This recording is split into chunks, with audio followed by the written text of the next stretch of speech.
Right. I'm a little behind, trying to play catch up here, but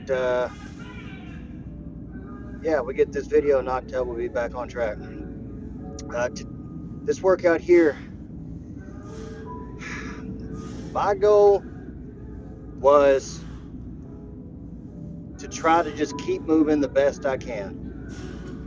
Guys, I'm halfway through week 2 of getting back into this, functional fitness game, and I'm not gonna lie, I'm feeling like a brick right now. Like I feel just, I'm sore, a little bit older, so maybe I'm not recovering near as good as I used to, but I'm going to do my best not to nitpick as much and to just try to sit back and enjoy this one. This workout, 10 overhead squats with 95 pounds, and then 12 burpee box overs for 12, and this is 5 rounds. I'm just going to tell y'all, initially, I set the time cap for this at 12 minutes. I just wanted to see, how hard I could push myself and where I would be within a 12-minute, time period. I honestly, I didn't think I was going to be able to get all 5 rounds in there, and I came somewhat close. I got 4 at like 11 minutes and 30 seconds. But anyways, this is my first round here. 10 reps, 95. First time doing overhead squat in a very long time, and I can tell like my hip, knee, and ankle flexibility is not great, but I do feel like it got better as the workout went on. If you are going to do this workout, I do not recommend it. Like if you are not if you're not somebody that's got some jackrabbit in them, do not set the box at 24 inches. Set it at 20. It will conserve some energy for you. I had to learn that the hard way, but here we go. Second round, 10 squats coming up. One of the more difficult things I had to try to figure out again was, stance and, feet placement and all that. But I did feel that my overhead squats, didn't really take as bad as a hit as some of the other movements did. Being away from this for so long. As the workout went on, I got more and more comfortable with the movement. So my overhead squat is probably what saved me during this workout. Now, I got to point this out, just because I'm trying to coach myself, not critique myself too hard. Obviously, the time, just standing around and not, that's not going to help anybody. But I noticed when I do my burpee, it's not really a burpee, it's more like a floppy, but I am way far away from the box. So now I got to take this huge step up into the box and then jump over it, and that's kind of a waste of movement. I mean, granted, like I gotta build a little bit of steam trying to get over this thing, and y'all, this is just like any other movement I've ever done, or I've done here recently. It's been a long time since I've jumped over a box, let alone 60 times in a matter of 15 minutes or less. And so I don't quite have the bunnies I used to have, but I kept telling myself this throughout the entire workout when I was doing these box jumps. Don't clip the box. Do not trip. Why? Because I will keep on recording and I would have just reset the box and kept on going. However, I saved myself the embarrassment. I have to say,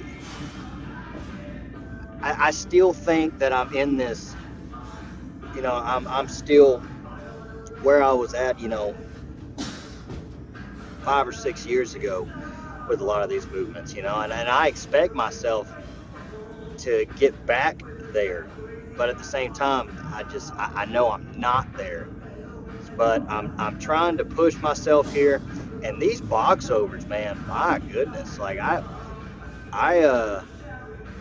Now, I did my strength portion prior to this, and so like my glutes and my hips, my hamstrings were, a little toasty, but nothing too serious. But I noticed it took a lot out of me. Like my ATP storage and all that is not what it used to be either. But here we go, start of round 3, almost halfway there. I learned also during this that 95 isn't, oh goodness, that 95 isn't as bad as, as 135, or as I've learned last week, 155. This set, I widened my stance out just a little bit more. I gotta say, after it's all said and done, I think bringing my stance in just a little bit closer was a little bit more comfortable. My hips were kind of feeling it, so I did adjust to this wider stance, and it served a purpose there. But from a comfortable standpoint, bringing my feet in just a little bit more is the way to go. Now, one thing at this point that I started doing when it came to the box overs was counting backwards, because I just, for some reason, it was mentally draining me to count to 12 every single time, and so I started counting down instead of up, and that kind of changed my pace up a little bit, at least mentally, but all in all, I mean, there was really no, at this point, I mean, I was pretty shot. I don't want to harp too much on just, how bad I might be doing. I gotta quit that, but yeah, it was getting difficult. If I had to go back and reprogram this just for where I'm at physically right now, I'd have probably done 4 rounds for time instead of 5 rounds. Because at least I know, like, 4 rounds I would have done, I could have got 4 rounds done within 12 minutes. That was doable. I had a little bit of time to spare as well. But I didn't realize either how much these box overs were going to take out of me. So again, if you're going to do this, nothing against scaling down to 20 inches on the box, because I mean it's going to take quite a bit to hop over that thing. Now, granted, I'm still working on getting my third lung back too. So I mean, if I can, if I get that, aerobic capacity back, here pretty soon, I hopefully can be springing, over this thing and dropping down and, going a lot quicker. But yeah, absolutely no shame in dropping down to a 20-inch box or stacking 245s up and just going over that. Do what you got to do to make sure you're doing it and you're getting all your reps in. Don't cheat yourself. Now, this is the start of set number 4. And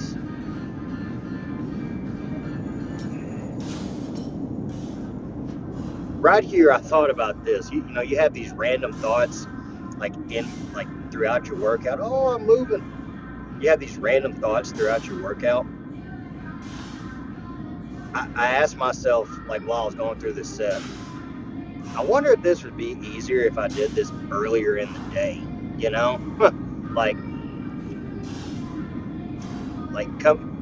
I mean, you do workouts later at night. Like, yeah, you're tired. But I remember, like, when I'm playing ball, when I was a red shirt, I'd go in for 5 a.m. workouts on Friday mornings. And after I got the cobwebs shaken out of my head, which usually, a good remedy for that was running a 100-foot heel, in the soaking wet grass, and then your strength coach says, when you get to the top, roll down to the bottom. Yeah, we did that a few times. That made for an interesting workout. I might tell that story here pretty soon, because that was that was a glory story I can definitely go back on and maybe entertain some of y'all with. But yeah, just kind of a mental.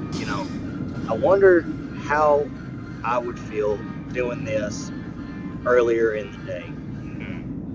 But anyways, yeah, it's tough to be go do a workout at night after you worked, and it's just kind of one of those things. Like if you want to do this, this is what you have to do. These are the sacrifices you have to make, and you might not have the energy. You might not have the mental game. Am I on autopilot right here mentally? No, but at the same time, there's just I am taxed. I am taxed after a long day, so it's just something to consider. Something to consider. But and yeah, when you're doing the box overs, make sure you pick your feet up. You know, just be mentally aware of that. Raise your knees to your chest, get your feet over the box, and don't drag your feet. You drag your feet, you're going to face plant, and that's not fun for anybody. I can't tell you how many shins I've busted in my lifetime not picking my feet up high enough when doing any kind of box jump. I mean, I've scratched skin off my shins, and I've had some teammates and some friends, shave skin off their leg all the way down to the bone doing this kind of stuff. So yeah, so here I checked my clock. I had a little clock malfunction right here, and but by then it was already the time cap, and so I'm hitting the extend button on my clock because I want to make sure that it's still going, because I at least want to know what my time is looking like.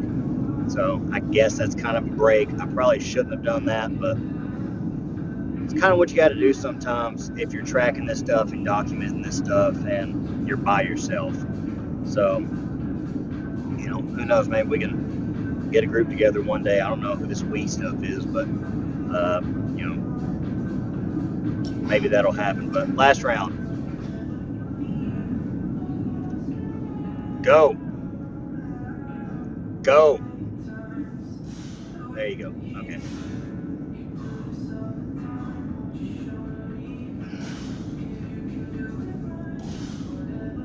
Yeah, looking at this, I don't know, it's not terrible. I think my depth is good. I mean, I see a crease, like the bottom of my hamstrings hitting the top of my knee, like it's there. So I'm not really too upset about that either. I mean, I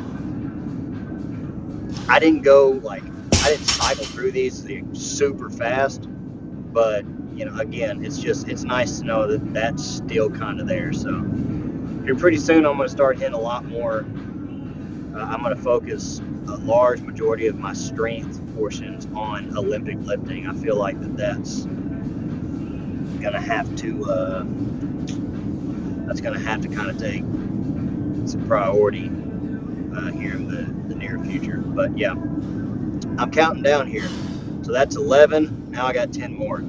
And that mentally, I think, is what got me through these last couple reps, because there was no way I was counting up. But this little mind game with myself, kind of got me through. Now, before this is over, I got to say, I programmed a 2,000 meter row after this. Well, actually, it's a 2-minute rest and then a 2,000 meter row.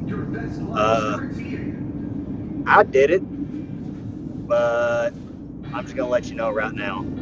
I spared y'all the 2,000 meters. I'll show you what that looks like here in a second. But yeah, trying to wrap up these last few box overs. Crucial, get your knees up. And I didn't.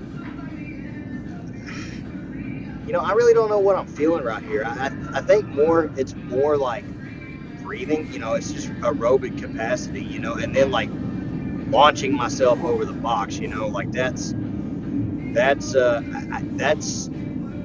probably the biggest hurdle, no pun intended, that I faced during this workout was being a little too heavy right now Breathing was kind of tough, and then just generating enough power to get over the box. But we did it. So I'm gonna knock these last few reps out, and yeah, I'll show y'all what this road looks like here in a second. Here's my last two, and if they're not, well, I can't count very well.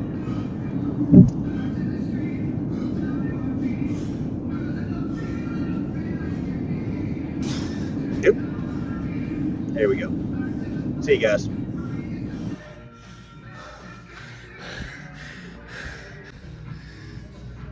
Nobody wants to see a video of somebody just rowing 2,000 meters. So I'll just take this for you. There you go. There it is. There you go. I need a hot and spicy and a Diet Coke.